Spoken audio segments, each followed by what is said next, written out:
ஏதோ ஒண்ணுல நீங்க அடிமையா இருக்கலாம்.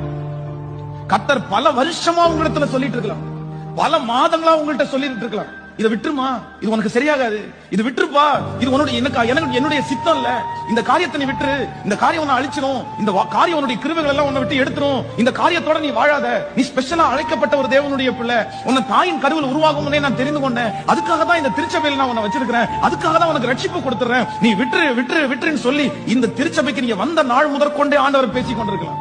இந்த வருஷம் ஆரம்பத்திலிருந்து கர்த்தர் பேசிக் கொண்டிருக்கலாம், ஒவ்வொரு மாதமும் கர்த்தர் பேசிக் கொண்டிருக்கலாம். நீ போகிற காரியத்துல எல்லாம், செய்யற காரியத்துல எல்லாம் ஆண்டவர் தோல்வியை கொடுத்து விட சொல்லி இருக்கலாம். ஆண்டவர் உங்களுக்கு நிறைய பேரை உங்களை அவாய்ட் பண்ண சொல்லி உங்களை விடு அப்படின்னு சொல்லி இருக்கலாம். பலவிதமான முயற்சிகளை ஆண்டவர் எடுத்தும் இன்னும் விடல. என்னால அதை விட முடியல, நான் விடலன்னு வந்திருக்கிற தம்பிக்கு தங்கச்சிக்கு இன்னைக்கு சொல்ற ஆலோசனை தெரியுமா? எப்பா, டைம் பார் ஆகிறதுக்குள்ள, நேரம் கடந்து போகிறதுக்குள்ள உனக்குன்னு குறிக்கப்பட்டிருக்க அந்த